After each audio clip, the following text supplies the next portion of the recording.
Encerrando a nossa temporada sobre viver personagens de uma catástrofe, a pergunta que não quer calar.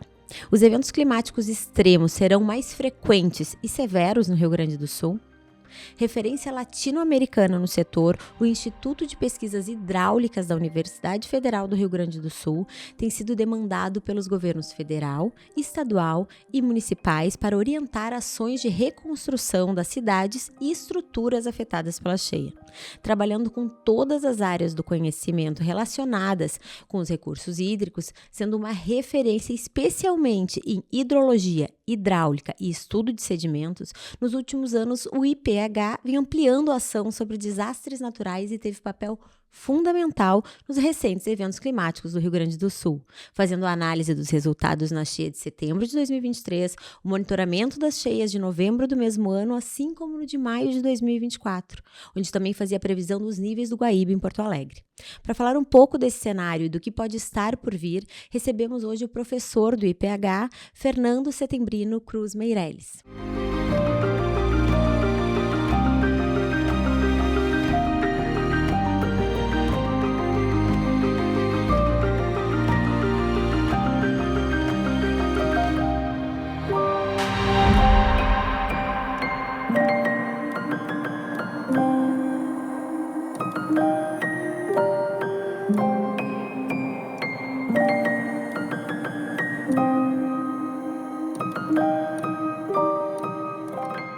Em um oferecimento de duas marcas gaúchas que a gente adora, Conta Pra Mim Filmes e D1 Empreendimentos, a pergunta que não quer calar, vamos começar por ela.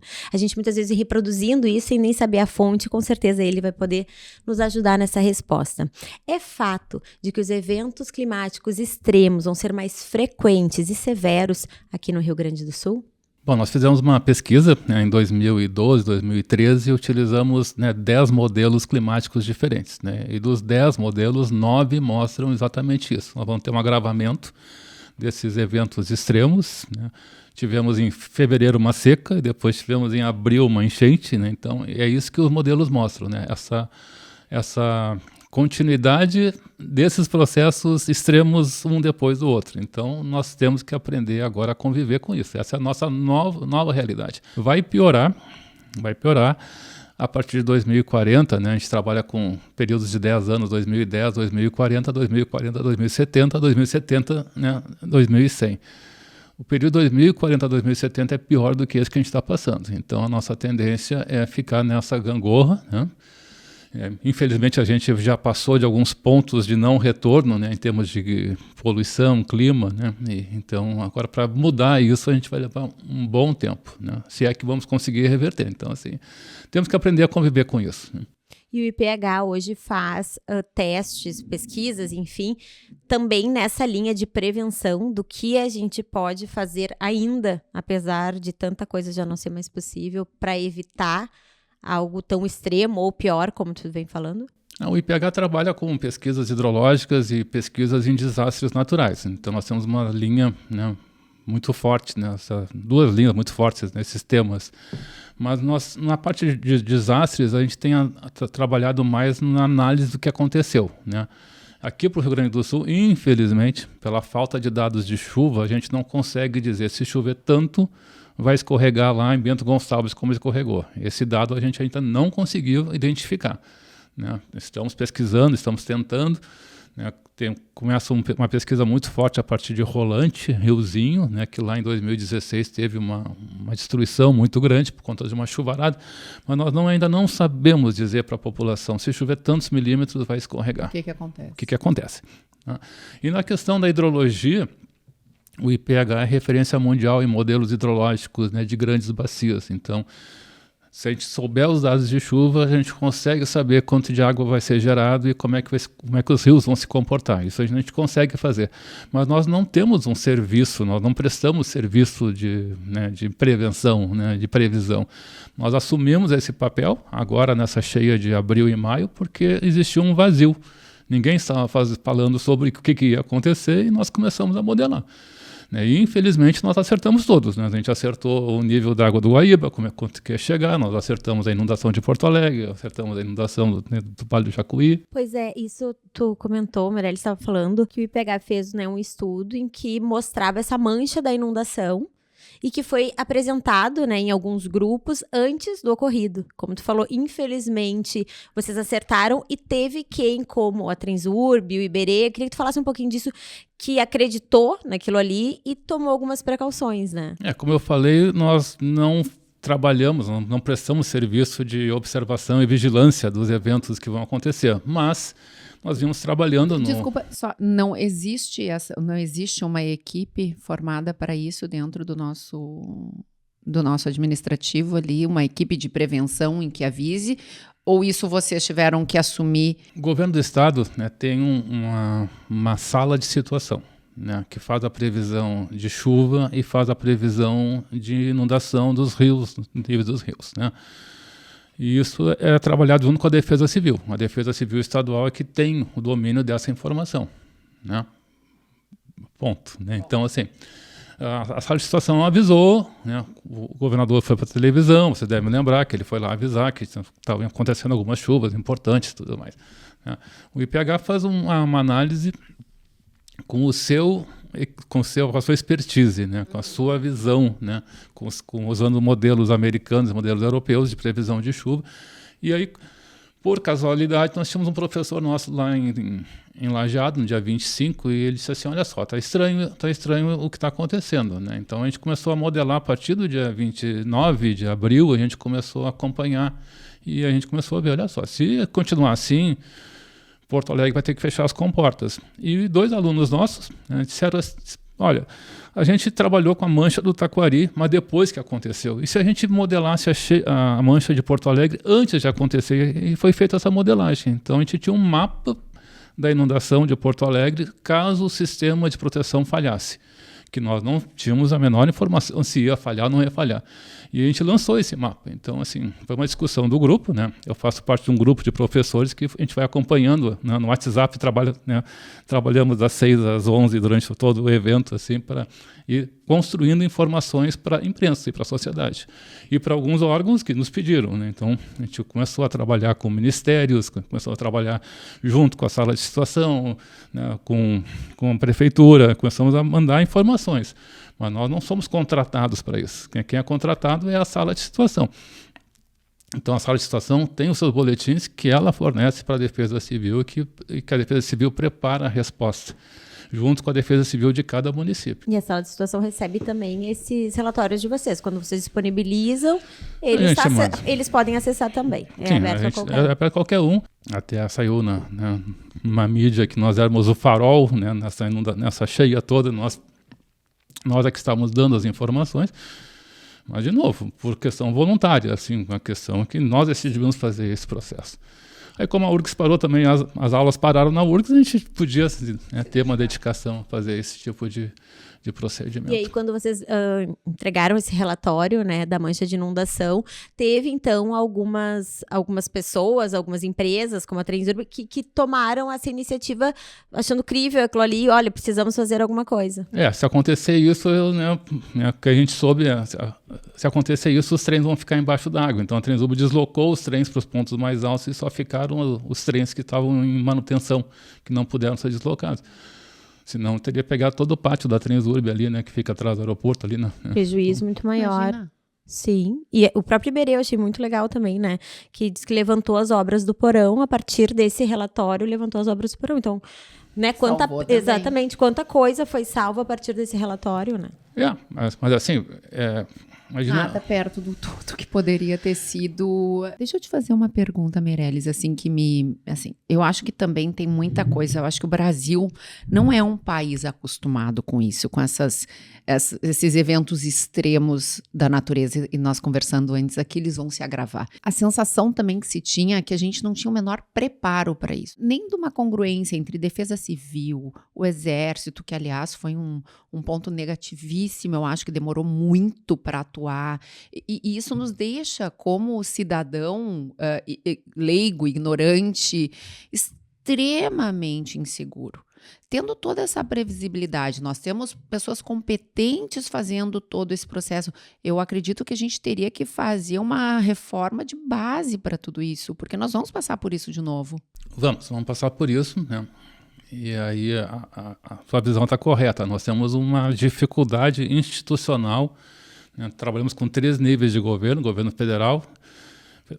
O governo da Dilma estabeleceu um órgão chamado CEMADEM, que é o Centro de Monitoramento e Alerta de Desastres Naturais.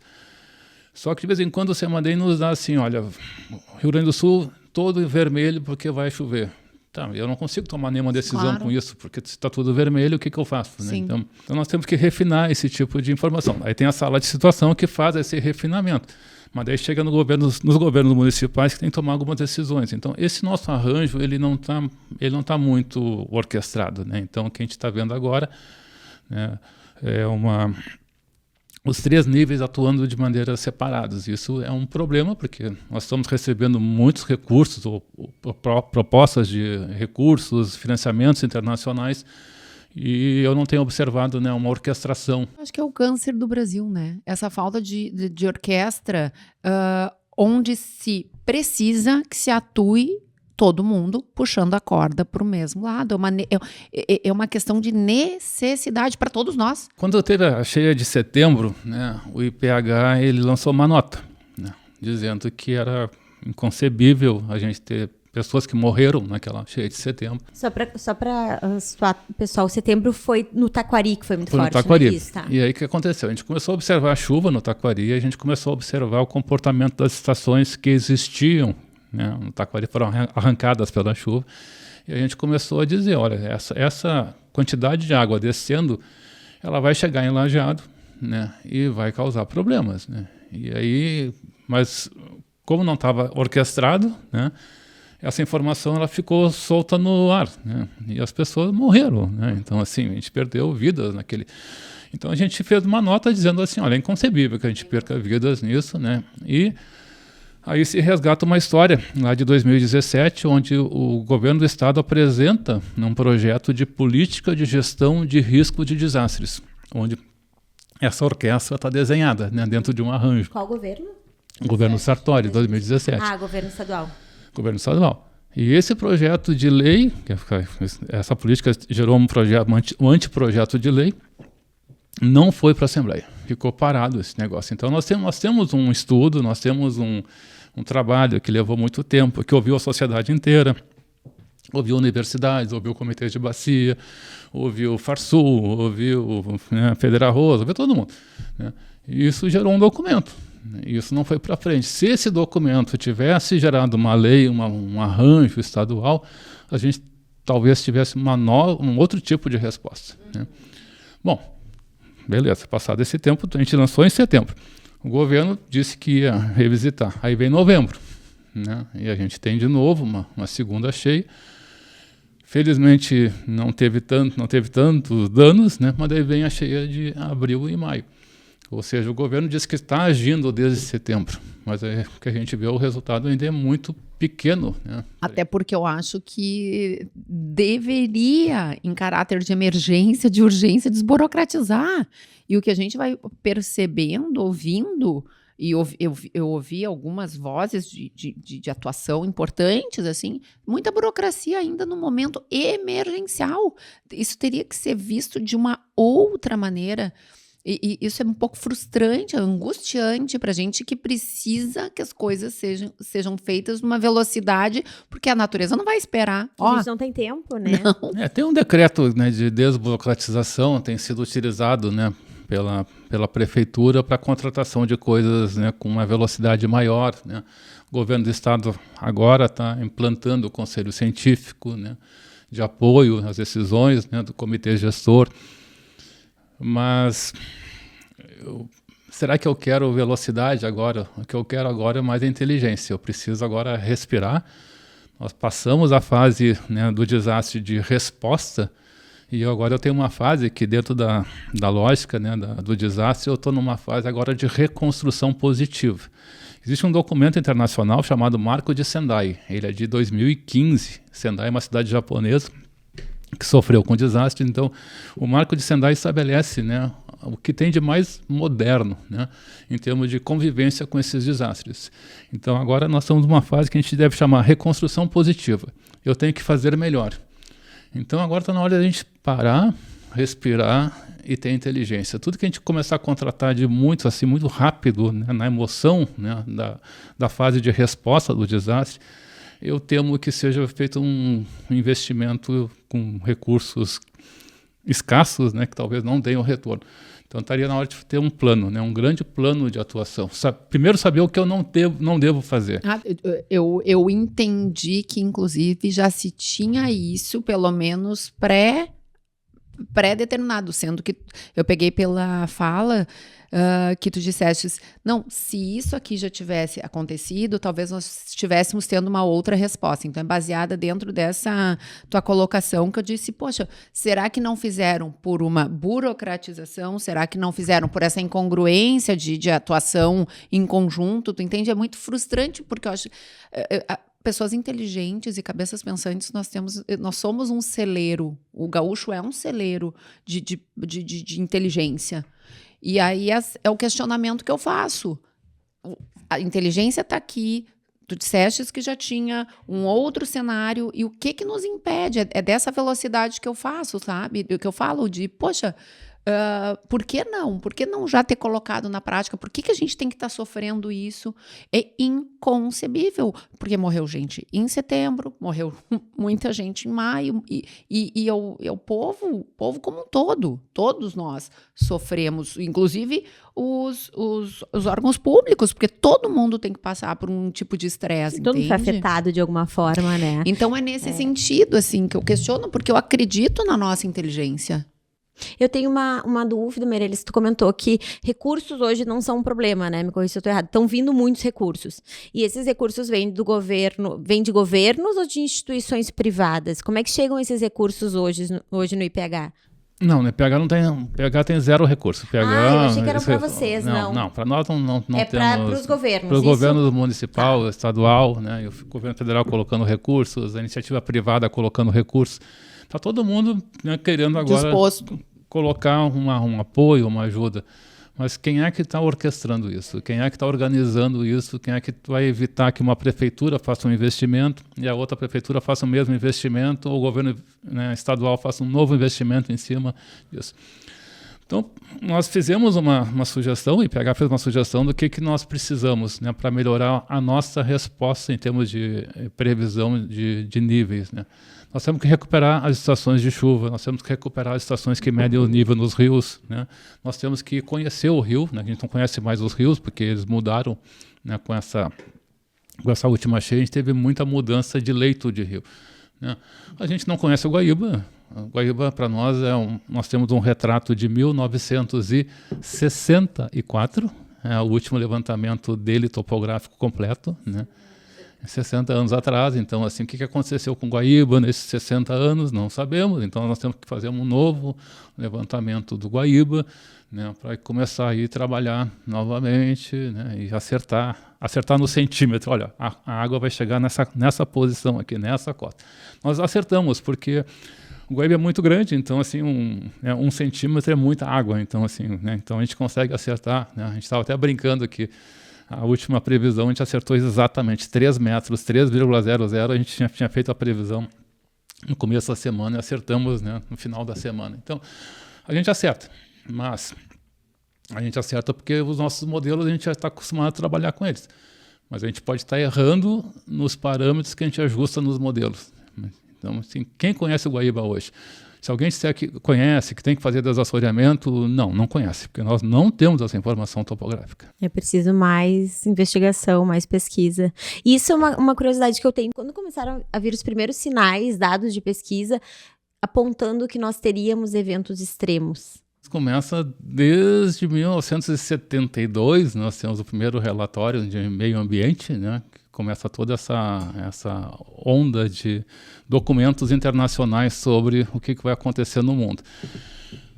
Na Eco 92, na Rio 92, nós temos uma mudança, assim, nós temos que começar a planejar na agenda, né, a agenda 21, né, para o século 21, né, nada muito acontece, aí vamos, né, para Rio mais 20, e chegamos na COP21. A COP21 é aquela COP em Paris que os países deveriam assinar os seus compromissos. Então, ali a gente já estava nesse ponto de quase, né, vai dar ruim, né? Isso foi 2015.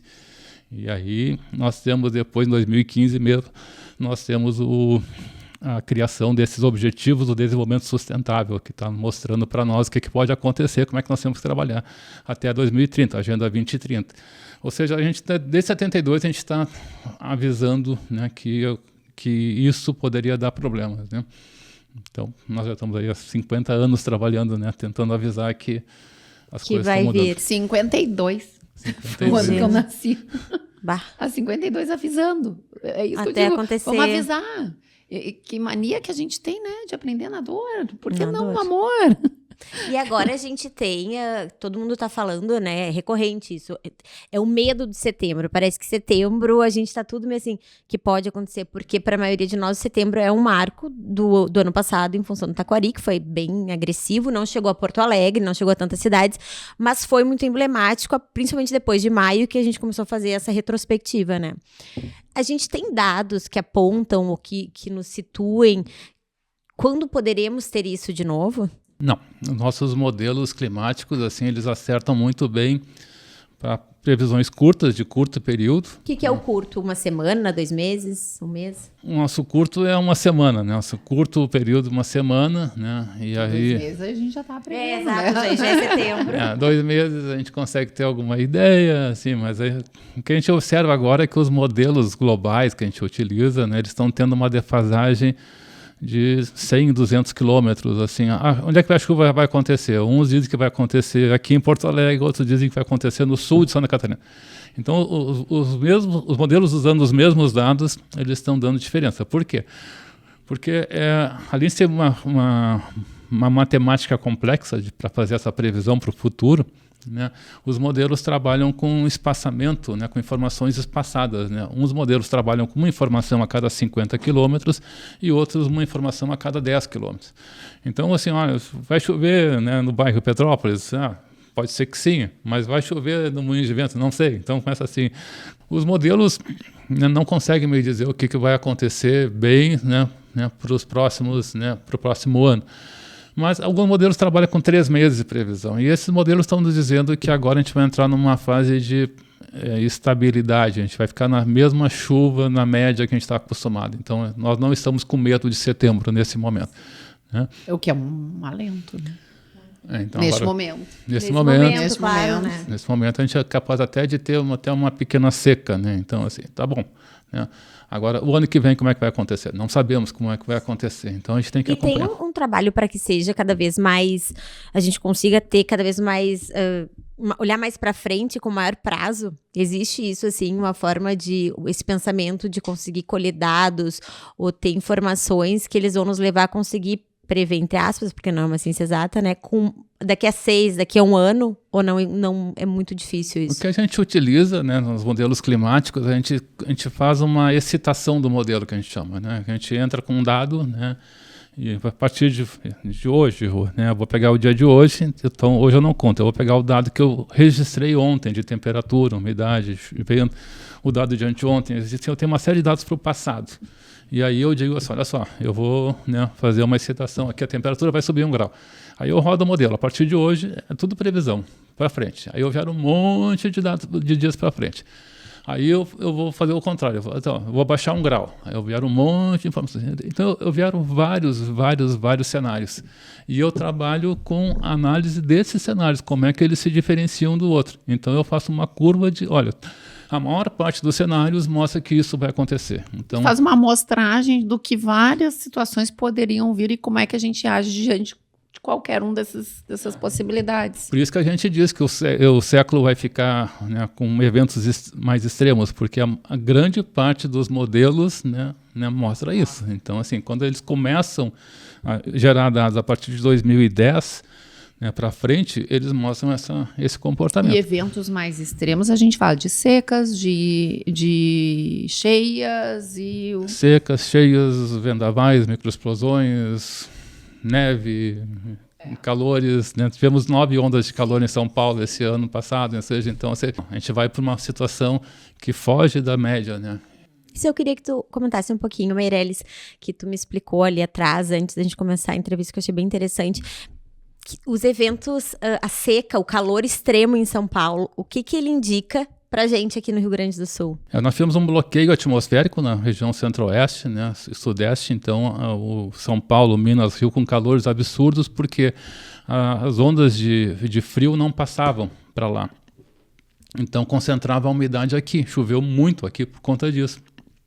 Então, esse bloqueio atmosférico na região central do Brasil vai trazer mais chuva para cá, porque ele atira a umidade da Amazônia contra a Cordilheira dos Andes. Essa umidade vem descendo lá pela Bolívia, Paraguai, e quando encontra com o ar mais frio aqui do sul, chove. Então nós temos o que o pessoal chama de rios voadores, né? A umidade da Amazônia vem descendo, né? Quem conhece o Brasil sabe que o Pantanal é uma zona muito baixa, né? Então vem descendo para aquela costa lá baixa e entra aqui, né, com esse ar que vem do Polo Sul e precipita. Então nós estamos numa posição no planeta onde a nossa latitude é uma latitude de desertos. E nós temos esse clima, né? Então, assim, naturalmente, se não fosse a cordilheira, esses rios voadores da Amazônia, nós seríamos uma região de deserto. Né? Olha que interessante. Mas nós temos essa chuva que é muito maior do que um clima semiárido, né? Então, mas nós somos uma excepcionalidade, né? Por conta dessa condição da Cordilheira dos Andes. Interessante isso.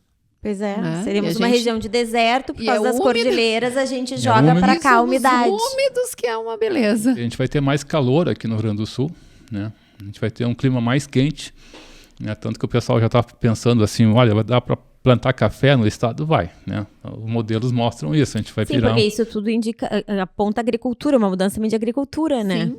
Aponta para a agricultura e aponta uma coisa que a gente não se dá muita conta, né? Aponta para doenças. Mudanças de doenças. Porque quando a gente fica mais quente, a gente tem um favorecimento para vetores que a gente não está acostumado. A própria dengue, chikungunya.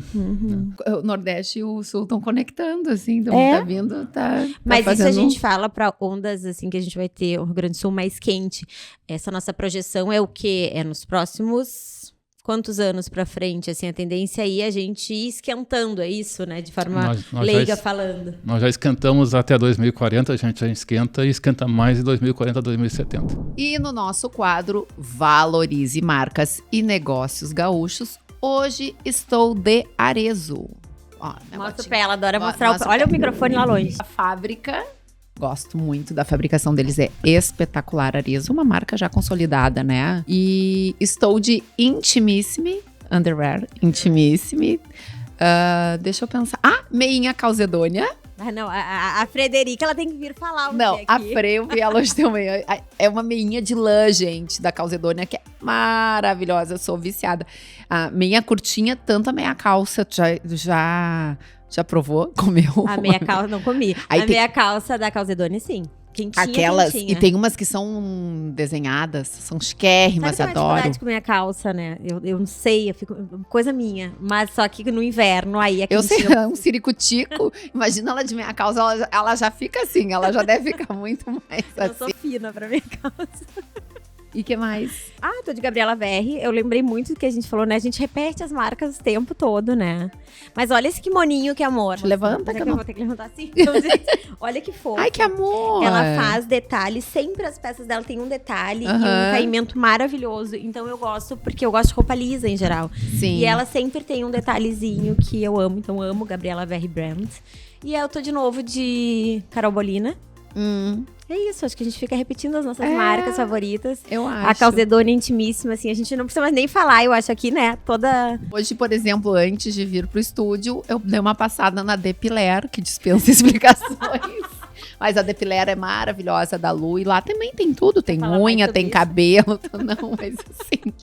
Eu faço com a Silvinha, então, tá? Depiler com a Silvinha, que mais? Vai pensando, adoro. Eu acho que é isso, por hoje é só, pessoal. E tu tava falando lá, né, que a gente tá caminhando lá, a Amazônia, por lá pra ser uma savana. A Amazônia, a tendência é virar, né, mais rarefeita em termos de floresta, é virar mais savana do que... Que loucura, né, isso, do que né? uma floresta seca. úmida, né? Que tristeza. Por conta da seca, né? Então, assim, isso muda... Eu tive uma experiência há uns 2, 3 anos atrás, que eu fiz um retiro dentro da Mata Virgem. Tu escuta a respiração da floresta e é a coisa mais linda, porque tem um pulmão, eu não consigo nem simular essa cena sem isso. com essa aridez toda que aquilo é um pulso de vida, né? Nossa, Aquilo um pulmão. Essas tuas palavras me pegaram ali, porque eu acho isso é vida. Eu acho que aquilo ali, eu nunca estive, tu que teve, então pode dizer melhor ainda.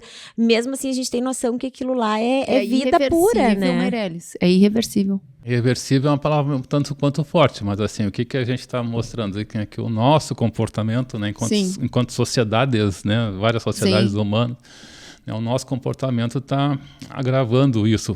Algumas pessoas podem querer dizer que é uma questão natural, de um ciclo natural de aquecimento, mas, né, de qualquer maneira, a gente vê que a concentração de gases de efeito estufa piora essa situação. Então, para a gente reverter esse aquecimento, a gente teria que capturar muito gás carbônico da natureza, né? Então, a gente teria que fazer agricultura de baixo carbono, a gente teria que mudar os hábitos de emissão para ir começar a tentar baixando a temperatura do planeta e né, fazer com que ele volte, né, a um equilíbrio que a gente está acostumado, né?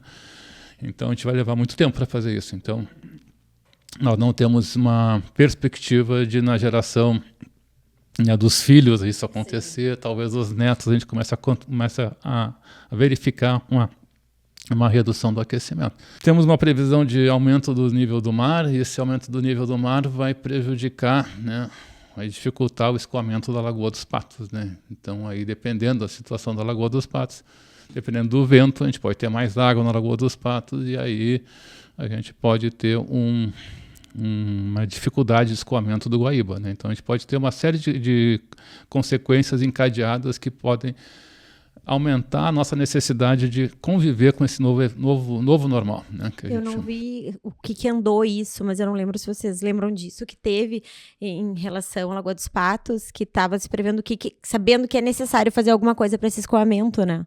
Algum tipo, virou uma polêmica, só que eu não vi o que andou. Talvez tu saiba, Meirelles, se teriam que abrir lá na ponta ou não, porque essa vazão, ela é comprometida, será comprometida, né? Mas isso é um problema. Você tem algumas teorias que não têm base hidráulica nenhuma. Sim, a gente foi bem educado dizendo que a possibilidade de dar certo era muito pequena, mas assim, não tem a menor possibilidade de mudar alguma coisa mexendo nessa saída da lagoa.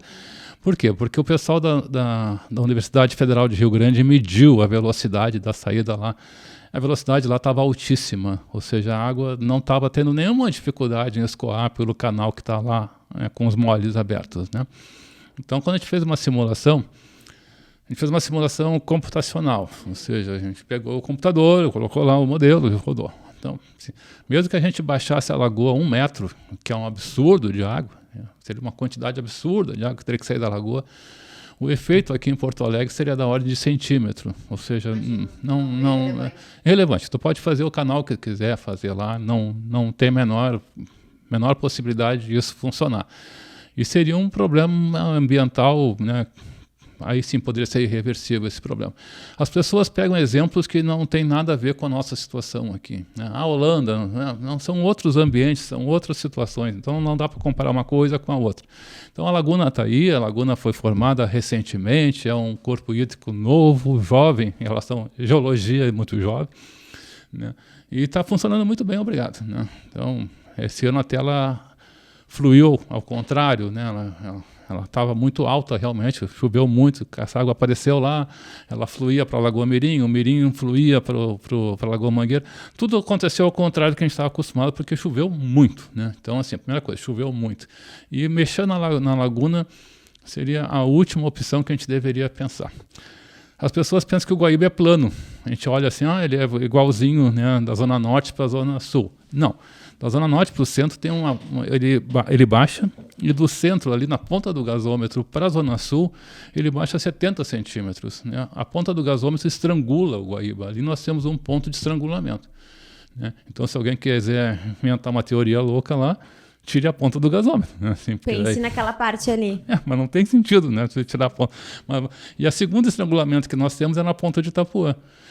Né? E ali também nós temos de um lado o farol de Itapuã, do outro lado lá nós temos a Barba Negra, né? Então é outro estrangulamento. Esse estrangulamento causa um efeito da ordem de 1 metro né, no Guaíba.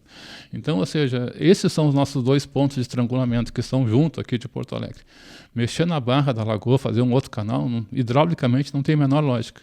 E Itapuã e gasômetro, essas partes de estrangulamento, São há naturais. possibilidades ali? Não, também não. A gente tem que conviver com o Guaíba como ele é. Ou seja, se a gente pegar o mapa dos aterros que Porto Alegre fez e a mancha de inundação, eles batem, né? Ou seja, o rio ocupou o espaço do rio, né?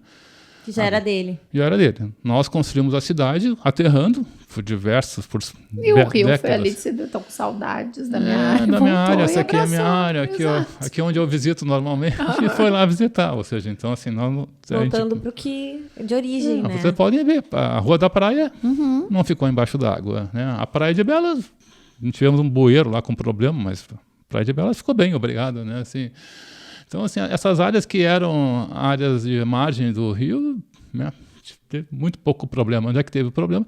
As áreas que nós ocupamos, né? Então, assim, ou nós confiamos e temos um sistema de controle de cheias que funciona, ou então a gente sabe que, né, quando der uma cheia Interessante isso, né? A água, ela voltou ao seu curso natural. Não foi uma coisa já era assim... dela. Não sabia desse dado. Fiquei com uma curiosidade que tu falou agora, saindo um pouco de Porto Alegre, né, das regiões atingidas. O litoral não foi atingido, né? Foi praticamente, eu acho que, eu não sei se eu estou equivocada, mas acho que a gente não teve. O nosso litoral gaúcho, Até ele porque passou bem obrigado dentro da dessa minha ignorância, situação. o mar é um baita de um centro de escoamento pela minha ignorância, Mas né? então, isso que eu queria perguntar, que tu falou que a gente tem aí, nos próximos anos, a gente deve ter uma elevação do nível do mar, né? Isso é um acontecimento inevitável. Isso, em se tratando, cada vez mais a gente está perto do mar, as construções estão, né, dentro do mar. E aí a gente falando dessa questão até do Guaíba, que está vindo para lugares onde ele já foi, esses aterros estão chegando muito perto também, se tratando de litoral. É uma coisa que a gente tem que se preocupar. Com certeza. Nós temos que nos preocupar com as construções, né, das praias, dos balneários. A gente tem que pensar que, né, talvez construir 2 andares, andar de baixo eu deixo para coisas que eu posso tirar, o andar de cima. 5 andares, eu diria, né? Porque 2 a gente já viu que teve casas totalmente submersas de 2 andares, né? Sim, mas essas casas de 2 andares, elas estão numa cota muito baixa, porque elas estavam protegidas, né? Então, assim, onde é que essas casas de 2 andares foram superadas pela água? Onde nós tínhamos os diques, as pessoas construíram, porque elas estavam protegidas. Então, assim, né, podiam pegar Canoas, podiam pegar São Leopoldo, podiam pegar Sarandi, Humaitá, elas são protegidas pelo dique. Então, esse é o dilema do dique, né? Eu dou uma proteção, a pessoa confia, né? E o dique falha, né? E aí, quando falha, é o pior dos mundos, né? Porque a água não consegue sair, porque o dique segura a água para sair também, né? Então, a gente ficou com água mais alta dentro de Porto Alegre do que no Guaíba. O Guaíba baixou e a água estava mais alta aqui, porque o dique tem essa função, ele segura. É verdade, a destruição em São Leopoldo, ali na parte que era protegida pelos diques, é terrível, foi destruição, é a palavra. Nós temos que revisitar o projeto, né? Em 67 nós tivemos uma cheia em Porto Alegre, em 68 foi contratado um projeto de proteção, né? E aí nesse projeto é feito um estudo de alternativas, né? O que eu posso fazer? Então, né, várias coisas foram pensadas, inclusive fazer esses alargamentos aí, né, tudo mais. E a solução que se tomou foi construir o sistema de proteção, né? Com a Freeway, começa com a Freeway lá, que é um grande dique, né? Depois vem a Castelo Branco, que é um grande dique, né? Olha, gente, A gente não tem nem noção, né? Pega a Beira Rio, né, que é o outro grande dique, né? E vai indo. Então, assim, nós dicamos a cidade, colocamos a cidade dentro do dique. A Ipiranga é um dique, não sei se vocês observaram, né? Quando chega na Getúlio Vargas ali, vamos pegar um exemplo típico. A Getúlio, quem vai cruzar a Ipiranga, primeiro sobe, passa a Ipiranga e depois desce. Então, a Ipiranga é um dique para evitar que o dilúvio invada a cidade, né? Então, nós somos uma cidade dicada. E o muro dá uma mal porque não tinha espaço para fazer o dique entre os prédios existentes e o cais do porto. Então, se optou pela cortina, né? A cortina de concreto, né? Então, até tem um projeto, no projeto original tem uma via, né? De 2 pistas para cada lado para continuar Castelo Branco e ir embora, né? Não desceria para depois subir, né? Passaria por cima do dique elevado, tá? Isso não aconteceu. Então nós temos esse projeto. Esse projeto ele deveria garantir a cidade até o Guaíba chegar a 6 metros. Ele chegou a 5 metros e 30 e poucos. Então não teria por que passar. E aí nós temos um problema. Nós temos um projeto e nós não sabemos como ele foi construído. Nós só temos o papel, né? O papel no desenho está lá. É assim. E quando a gente vai para a realidade, o que a gente observa? Que existem informações que estão desconexas. A CIS do Brasil tem um ponto onde está mais baixo do que deveria estar. Do que o projeto fala. A água entrou por ali. A Ernesto Neugebauer tem um ponto mais baixo, a água entrou por ali, né? Então, o Sarandi tinha um dia que deveria estar na cota 7, estava na cota 4,5. Tinha 2,5 metros. Que se o dique foi construído, alguém retirou esses 2,5 metros. Se o dique não foi construído, eu não sei por que não foi construído, né?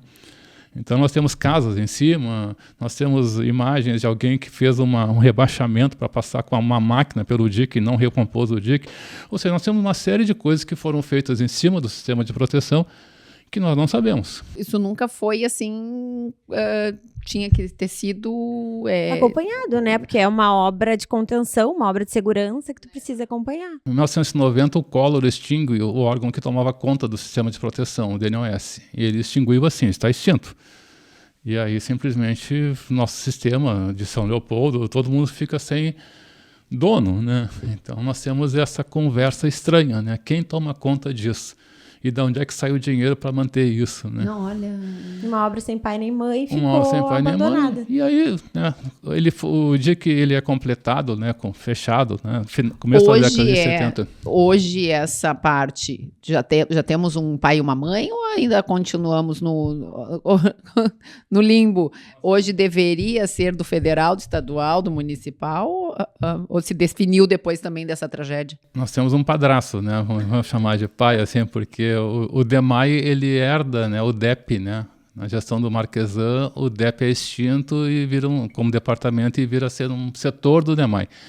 Então, hoje, o DEMAI tem que tomar conta do sistema de proteção, que não é o DNA do DEMAI. O DEMAI é água e esgoto cloacal, né? Então, agora ele toma também conta do esgoto pluvial. O DEP existe ainda dentro do DEMAI? Ele virou um setor tem um setor de esgotos pluviais dentro do DEMAI. Que, teoricamente, ele cuida disso, então, dentro... Teoricamente, ele cuida disso dentro. Mas daí nós temos alguns problemas, né? Quando foi feita a 448 ali junto da arena, né, deveria ter sido feita ali uma nova casa de bombas, né, para tirar água daquele bairro. Não tem. E aquele terreno é federal, então a prefeitura não pode fazer uma obra dentro de uma área. De novo, voltamos ao que a gente falou lá no início. De novo, a gente volta para o mesmo negócio. Super resguardada devido às proporções. Eu fui fazer uma ação numa escola estadual. Dentro da a escola estadual, o prédio, mas o terreno é municipal. Teve denúncia do município com as benfeitorias privadas dentro da escola estadual. Eu tive que fazer reunião com a Secretaria do Estado, Secretaria do Município, da Educação, porque simplesmente tiraram, Meirelles, uma sala de aula de crianças do 5º ano. Sabe o que é isso? Eu olhei, eu sentei com as pessoas responsáveis, até que, graças a Deus, nosso secretário do município teve um maior bom senso, que eu disse assim, gente, é sério isso? Que os cargos públicos estão sobrepondo a educação infantil, seja ela em qual esfera, se é municipal. É sério, eu tenho que estar lidando. Então, tu imagina assim, numa coisa pequena, né? Mas tão particular, tu já vê esse conflito de interesses, onde tu tem criança na escola, que é o básico do básico do básico. Tu imagina dentro desses projetos que são mais... gigantes. Meu Deus, sabe que me dá uma frustração isso, Meirelles, assim, é um descrédito, me dá uma descredibilidade, eu fico assim, ó, digo, que saco que a gente tá, muitas vezes, na mão do sistema, porque às vezes as pessoas são até bem intencionadas, mas existe cansam, um sistema, né? Corrompido. Temos uma comporta, que era para ser uma comporta junto com o Transurb, e na verdade é um portão. Então, assim, uma comporta é uma estrutura pesada, uma estrutura reforçada. E lá tem um portão, como se fosse um portão de garagem comum, assim. Então, esse portão, ele deformou com a cheia e arrebentou, e foi aquela água que entrou ali, né? Na região ali da Voluntário, então entrou muita água por ali. Porque é um portão, não é uma comporta. Então, assim, quem foi que trocou isso, né? Quem foi que trocou o projeto? Eu não sei. Foi quando o Transurb foi para lá? Eu não sei. Eu não tenho esse histórico, né? É uma sucessão de erros ou de olhos fechados, né? A gente não sabe nem dizer isso. É uma questão de cultura. É cultural, exato. Cultura administrativa, a gente não estava... Né? O sistema foi completado no começo da década de 70, quem é mais velho lembra da inauguração da Freeway. Então inaugurou a Freeway, beleza, ali começa o sistema, deveria estar funcionando. Isso é 1973. Ele nunca foi demandado, o sistema, até 2015. Foi a nossa primeira cheia que a gente teve, que a água chegou, né? Encostou na Mauá, né? E o sistema não conseguiu ser fechado. Era o governo do Fortunati. Então aí se começa a fazer uma série de recuperações daqueles portões, não dava para fechar, né? E aí o sistema só é testado de novo, né, em setembro, né? Que aí o Taquari desceu, subiu o Guaíba, depois novembro, e daí, claro, o teste definitivo foi agora em abril, maio, e ele falhou. Não passou. Então aí nós temos que fazer uma auditoria, né, agora, né, não querendo encontrar quem é culpado e quem não é culpado. Não adianta ficar chorando leite derramado, melhorar, né? O que eu tenho que fazer? Exatamente. Olhar para frente. Então, assim, nós do IPH, no nosso grupo, a gente discute, olha, o sistema, ele foi bem pensado. Ele pode ser recuperado, recuperar sua funcionalidade e ele vai nos atender até a cota 6 metros. Então, assim, 6 metros menos um pouquinho porque tem o efeito das ondas, né? Então, a gente não pode pensar que a água vai chegar nos 6 metros, que qualquer vento bota água para dentro. Então, 5 metros a gente estaria muito bem, obrigado, protegido, né? A cota de projeto é 4,76. Então, né? Então dá para conviver com a tem cheia. Tem esse alento que a gente Guaíba. pode... A gente tem uma base, a gente só tem que melhorá-la, cuidá-la. A gente tem que deixá-la operacional, porque ela não estava operacional. E a gente teve, assim, Meirelles, o teu conhecimento, o teu estudo, um avanço grande, significativo de 41. A partir de 41, que foi aquela, né, que foi a grande enchente, e aí muita coisa se fez, muitas obras se fizeram, a gente teve... Foi bem feito nessa tua avaliação, o que a gente precisa é ter uma continuidade, uma atenção ali para que as coisas não se percam e que esses pequenos problemas aí, como o buraco dentro do dique, né, para passar alguma coisa. um equipamento, alguma portão, coisa, ao invés de uma por comporta. isso mesmo. Exato. O que nós tivemos de 41 até 67, a gente teve algumas obras que a gente não sabe de onde é que surgiram. Nós temos alguns diques mais velhos que no projeto de 68 aparece. Esse dique existe, né? Tá, tem que aumentar. Então está lá colocado, né? Então de 41 a 67, né, a gente vê que alguma coisa foi feita, mas sem um planejamento macro, né? 68 começa esse projeto, ele pega Porto Alegre, Canoas e São Leopoldo. Ele é um projeto que já pensa a região metropolitana, né, como um todo. Eldorado do Sul não existia, né, então não tinha por que pensar em Eldorado do Sul. Então já se faz uma avaliação mais macro, né. 69, São Leopoldo faz um outro projeto. Se separa de Porto Alegre, de Canoas, Porto Alegre faz um outro projeto, que é o projeto famoso dos alemães, né? O projeto de 68 é de uma empresa espanhola, né, em consórcio com uma empresa, né, brasileira. Então aí São Leopoldo, agora a gente vê que o projeto estava abaixo da cota, porque eu acho que eles não previram que os Sinos e o Jacuí iam subir juntos ao mesmo tempo, né? Talvez tenham pensado, o Sino sobe e o Jacuí sobe, mas os dois juntos ao mesmo tempo não tinham pensado. E nós temos dúvida em relação a 448, né? O efeito da 448 em relação ao Rio dos Sinos. Então a gente tem que pensar. Tu diz de invadir ali. A 448 foi pensada como um dique também. Lá pelas tantas ela mudou o projeto. Então nós temos algumas coisas meio estranhas em relação à drenagem da 448 que não ficou bem explicado, né? A gente olha e tem um projeto e depois tem um outro projeto em cima. Quando a gente muda a concepção de projeto no meio da obra, a coisa pode dar errado, né? Então, em novembro, a 448 eu achei assustadora, assim. Eu lembro que eu fui a São Leopoldo buscar minha mãe e a gente faz aquele caminho ali, mais fácil muitas vezes. A água estava muito alta ali. A sensação era que daqui a pouquinho ela ia subir na altura. Era assustador olhar aquele entorno da 448. Em Porto Alegre, todo mundo que faz projeto hidráulico usa a cheia de 41 como referência. Agora deve usar a cheia de 2024 como referência. Ou seja, por isso que deu aquela discussão da ponte. A ponte que foi construída estava mais baixa na duplicação. Não sei se vocês lembram disso. Uau. A ponte que passa ali no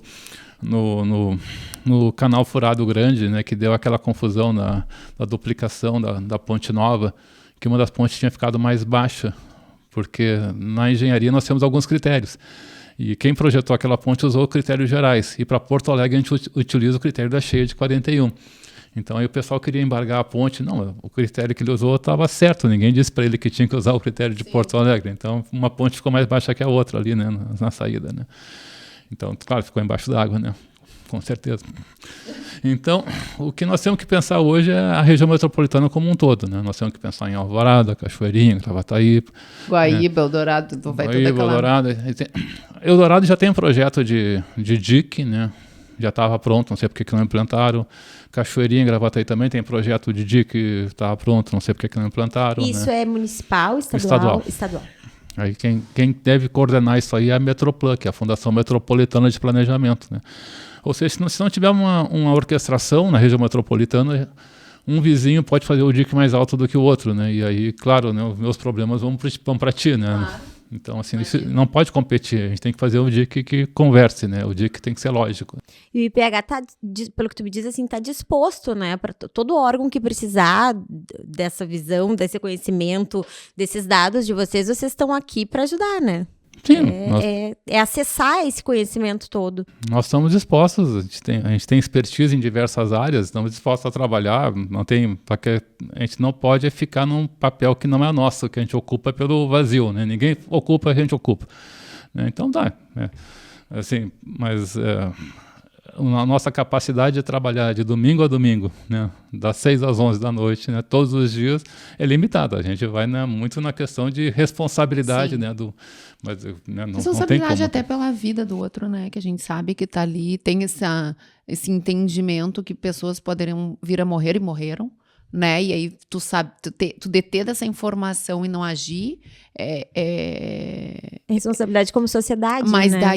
Mas também acho que a gente tem que cobrar os órgãos públicos dessa congruência, dessa orquestra, porque também não é justo com quem está ali predisposto a colaborar, que então fica todo mundo em berço esplêndido e a comunidade como um todo, com as suas cabeças pensantes, fica agindo. Não, né? Quando a gente colocou lá, colocou nossa comunicação que Porto Alegre deveria preparar a evacuação antes dela não dar, o pessoal disse que a gente era alarmista. E eu disse, não, mas está vindo uma cheia que a gente não tinha ainda visto, né? Sim.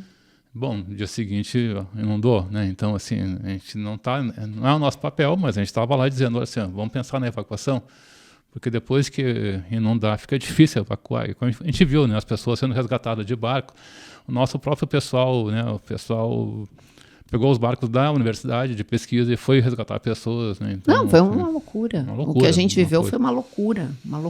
Tem um relato de uma família de Canoas ali do Harmonia e foi meia hora. É um tsunami. Sim. Um tsunami entrou, subiu, parou no teto da casa em meia hora com 3 crianças. Não, gente, olha aqui, ó. Tem relatos terríveis, né? Da velocidade e da agressividade da água. Quando o dique é ultrapassado, ele pode fazer isso, e quando o dique rompe, ele pode fazer isso, né? Então, existe... É uma correnteza, né? Uma coisa... Existem meia técnicas. Hora, imagina meia hora. Tu tem para tomar uma decisão, é nada.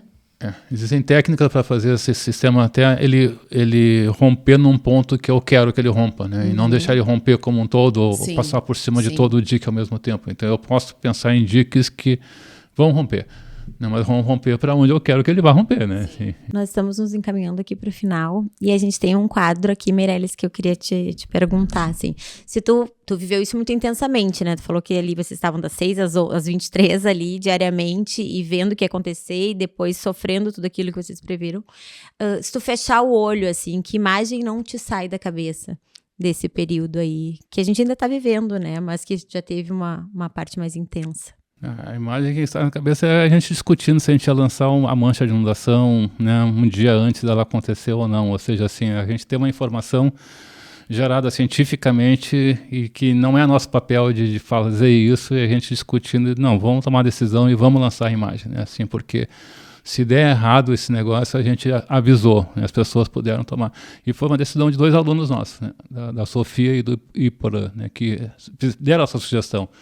Então veio de uma geração nova de cientistas que, olha, né, a gente quer propor isso para vocês. Então foi muito bom ter feito isso, mas assim, a gente depois comentando assim, né, nossa, aconteceu, superou 41, vai passar, está passando, chegou, e foi assim tipo um thriller assim, de suspense, assim, de coisa assim, a gente vendo tudo acontecer, né? E as estações sendo levadas, a gente perdendo informação, né? A gente ficando às cegas no monitoramento, né? Então, se o governo não recuperar as estações, a sociedade não está protegida, porque a gente não sabe, né, onde está chovendo e como é que estão os comportamentos dos rios. Nós temos muito pouca informação perto do que a gente tinha em setembro, né? Então, né? Se perdeu muita coisa.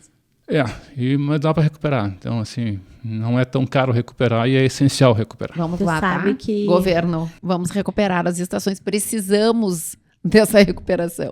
Sabe que eu lembrei, né, que eu não sei se vocês devem ter visto também, que se proliferou muito o Instagram e o WhatsApp, que falava justamente isso, assim, todo filme de tragédia climática começa com cientistas sendo ignorados. E é verdade, né? A gente tem um pouco disso, espero que isso mude, que a gente tenha aprendido, né? E eu acho que pra gente se encaminhar mesmo pro final, o que tu deixaria aqui, Meirelles, que tu acha que é imprescindível pra gente nesse momento, assim, que além de revisitar tudo, né? Recuperar o que é preciso, o que enfim, é necessário para que a gente tente evitar, né? Talvez a resposta seja estranha, porque nós precisamos de filosofia. A gente precisa entender, né, o que está acontecendo. Então, parar e pensar, assim, eu tenho que realmente pensar e valorizar o conhecimento e dizer, para onde é que eu vou agora? Né? Porque se a gente começar a trabalhar desconexo, fazendo obra, fazendo projeto, estudo e botando coisas aí, a gente não vai para frente. A gente vê pela discussão da rede social que a compreensão, né, da realidade, da ciência está muito aquém. Embora a gente seja um celeiro de cérebros, a gente vê que os influenciadores digitais, eles estão fazendo algumas conduções, né, erradas, né? E isso preocupa. Por isso que quando convidam a gente para participar de algum momento como o de vocês aqui, a gente vai. Porque está na hora da gente falar sobre ciência. E dizer assim, Mas eu acho que cabe a nós também usar a sabedoria da confiança em quem estuda determinada área.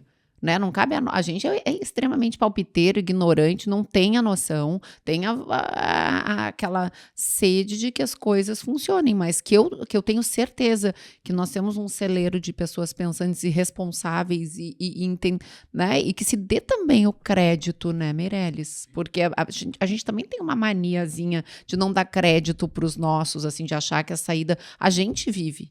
A gente sente, a gente sabe, a gente tem... E essa sabedoria da vivência do dia a dia, a gente não pode desqualificar do que... Né? O holandês está lá dentro do clima das funções lá da Holanda. Aqui é como tu mesmo dissesse, nós éramos pela nossa posição para ser um lugar semiárido, que de acordo com as interferências da cordilheiras, nós somos úmidos, enfim. Né? Eu oro. Nós temos algum lugar no mundo que possa se assemelhar a Porto Alegre, a nosso estilo, nosso clima, nossa forma de chuva? Nós temos um clima aqui que é chamado clima de virginiano, ou seja, eu vou pegar lá na parte da Virgínia, nos Estados Unidos, a gente vai estar com o mesmo clima, né?